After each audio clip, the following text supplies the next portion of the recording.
nguhaye ikaze mukunzi w'Ubumwe News TV aho uherereye mu gice cy'isi gitandukanye, nizere ko umeze neza kandi ari nabyo tugusabira ko ukomeza kumererwa neza. Hanyuma rero mu minsi ishize video yacu yashize twari twababwiye ko twari mu karere ka Karongi, aho twari mu gikorwa na RBC ikigo cy'ubuzima, ndetse aho intego nyamukuru byari ukureba uburyo ibikorwa byo guhangana ndetse n'ingamba zo kwirinda malariya aho zigeze, cyane cyane ko nari nababibukije ko turi kwitegura umunsi mpuzamahanga wo kurwanya malariya uzaba ejo bundi ku itariki 25 z'uku kwezi kwa kane.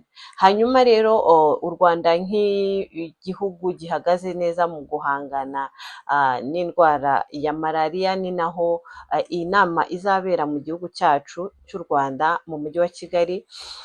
Twari twajyanye rero na RBC nk'abanyamakuru bakora mu buzima, bakora inkuru zitandukanye z'ubuzima, kugira ngo turebe ahantu hatandukanye se bimeze bite, ingamba zimeze zite, n'iki kiri gukorwa, cyane cyane ko nka Repubulika y'u Rwanda cyihaye intego ko mu mwaka w'ibihumbi 2030 malariya izaba yararandutse burundu mu gihugu tutagifite malariya.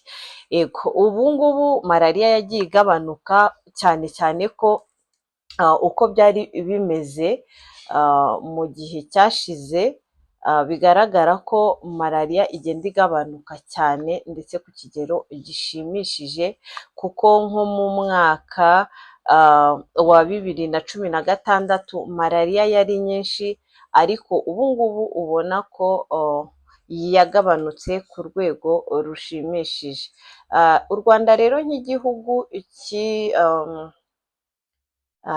raporo y'umwaka wa 2023 yerekana ko abarwara malariya bagabanutse cyane ugereranyije no mu myaka yatambutse, kuko mu mwaka wa 2016 abarwayi ba malariya bari 5 miliyoni, ariko ubu ngubu icyegeranyo ubushakashatsi bwakoze mu mwaka wa 2023 abarwayi bahari n'ibihumbi 621, hanyuma 51 muri bo nibo bishwe na malariya.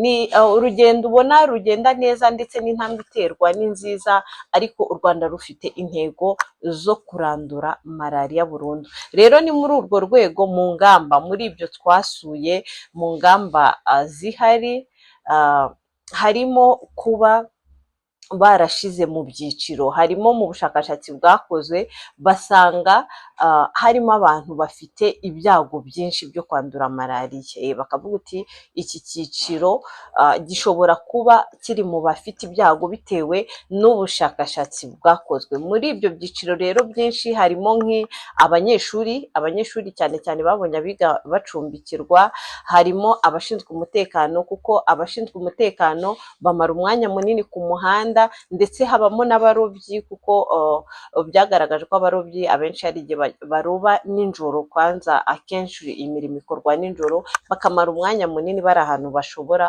guhurira n'imibu. Naho ku kijyanye n'abanyeshuri, bigaragara ko akenshi mu bigo by'amashuri nijoro muri aya masaha ya etude baba bari hanze nyine bari gukora etude, ku buryo nabo bari mu bafite ibyago byinshi byo kwandura malariya. Rero muri izi ngamba RBC ifite, batanze inzitiramibu mu gihugu cyose, mu bigo byose by'amashuri.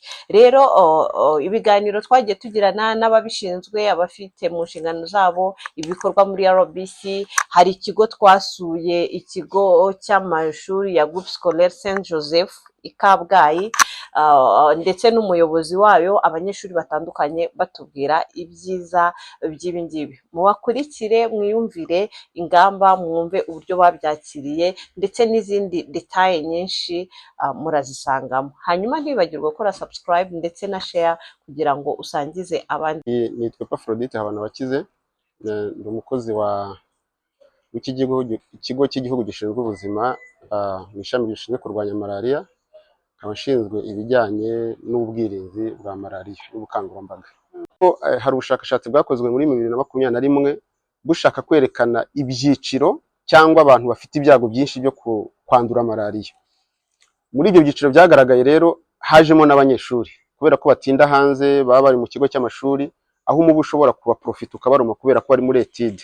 Ntabwo ari ibyo byiciro byonyine, ntabwo ari abanyeshuri bonyine, harimo abashinzwe umutekano batinda hanze, harimo abarobyi, n'ibyiciro bitandukanye. Rero ubwo nabyo tugomba gushyiraho ingamba zo gukomeza kubikurikirana, kuko ubushakashatsi bwagaragaje ko bafite ibyago byinshi byo kwandura. Urakoze, nitwa Mihigo Melan, niga mu mwaka wa 6 PCM hano muri groupe scolaire Saint Joseph Kabgayi.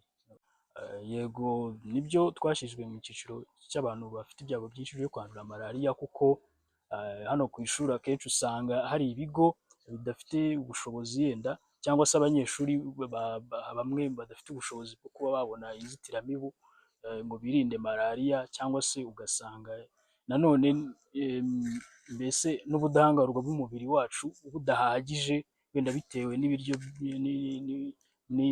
n'iboneka ry'ibiryo bifite intungamubiri, ugasanga nyine ntago wenda kuba umubiri warwana, tugeretseho n'inzitiramibu, yenda wapfa kwandura malariya byoroheje kurusha abandi bose bashobora kuba bari hanze batari abanyeshuri mu kigo cya interina nka gutya. Ariko amakuru natanga ni uko ibigo byose by'amashuri bifite abana bicumbikira byose mu gihugu byabonye inzitiramubu. Bivuze ngo urumva ni umubare mwinshi. Ntabwo mise mvuga ngo mite ndaba muri raporo inzitiramubu zatanzwe, ariko ubu nibura twizeye ko abanyeshuri bose bo muri boarding school cyangwa bacumbikirwa ku ishuri bose bahawe inzitiramubu. Kandi ni ibintu abanyeshuri ubwabo bakiriye neza, ababyeyi bakiriye neza, ndetse n'abarezi bakiriye neza, kuko hari icyo byafashije kuri ya gahunda bajyaga batuma umwana ugiye ku ishuri akaba bamusaba inzitiramubu.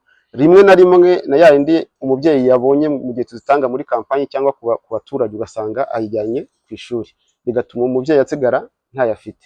Ubu ubwo twazitanze twizera ko nibura bazajya bajyana izabo. Dufite na gahunda yo gushishikariza ibigo bya leta ko zigomba kujya zihasigara, noneho igihe cyo kuzisimbura cyazagera tukongera tukabasimburiza. Ndi hano kuva muri 2014, abana igihe cyose bari bafite inzitiramibu bagurirwa n'ababyeyi, nubwo hagaragara ko hari ababyeyi badashobora kuzibonera rimwe, nangwa bikabagora ukuntu. Icyo gihe ishuri byafashaga abo bana, ku buryo rero buri gitanda kiryamaho umwana cyabaga gifite inzitiramubu. Nitwa Igiraneza Ornella, niga muri Saint Joseph Kabgayi Muhanga. Njyewe ngo urumva icyo dukora ni ugushishikariza abanyeshuri kurara muri supanete, tukababwira ibyiza byabyo, ko urumva niba utaraye muri supanete ukarwara malariya, urumva bizakwafekita, umwanya ujye kwivuza, mu myigire yawe bigende nabi. Buri wese nyine aba akwiye kubigira inshingano ze. Natwe nibyo tuba dushishikariza abanyeshuri bagenzi bacu kurara mu nzitiramibu kugira ngo batarwara nyine bikabafekita mu myigire yabo. Ubwirinzi navuga dukoresha cyangwa leta yashyizeho nk'u Rwanda, ubwa mbere ni ugutanga inzitiramubu mu baturage bose muri rusange, ariko tukazitanga no ku byiciro bizahazwa nayo, nk'abana bari munsi y'imyaka 5 n'abadamu batwite. Ikindi navuga ni ugutera imiti mu mazu, byanatanze umusaruro ugaragara muri iyi myaka ishize, nabyo tubona ko ari ingamba ikomeye cyane. Ikindi rero dushishikariza abanyarwanda ni ukwivuza, kandi bakivuza kare. Iyo tuvuze kwivuza kare bivuze ngo ni ukugana umujyanama w'ubuzima. Wabona umujyanama w'ubuzima bidashobotse ukajya kwa muganga, ariko ubundi dushishikariza abaturage ko bivuriza ku mujyanama w'ubuzima. Izindi ngamba ni ubukangurambaga, ni gukomeza guhana amakuru, ibyo twita surveillance, cyangwa gutanga amakuru hakiri kare. Tugashyira ariko na za ngamba zisanzwe, gukuraho ubwororokero bwazo, aho imibu ishobora kororokera, gukinga amadirishya kare. Izo ngamba zose iyo tuzikomatanije nizo dushyira mu bikorwa nk'igihugu.